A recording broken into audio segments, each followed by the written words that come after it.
কোন নির্বাচনের প্রার্থী যদি তার মার্কায় ভোট দেওয়ার জন্য আমাকে টাকা দেয় এবং আমি যদি তাকেই ভোট দেই, তাহলে সেই টাকা হালাল হবে কিনা? একটা সৎ মানুষ পাওয়া গেছে।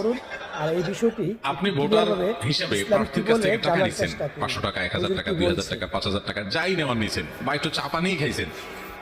খাইয়া আপনি বলছেন না, আমি তো বেইমানি করতে পারি না, মুসলমান।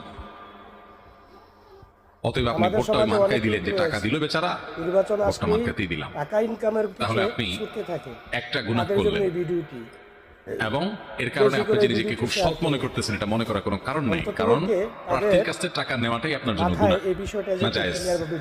প্রার্থী টাকা দিলে সেটা নেওয়া যাবে, কেন নেওয়া যাবে না?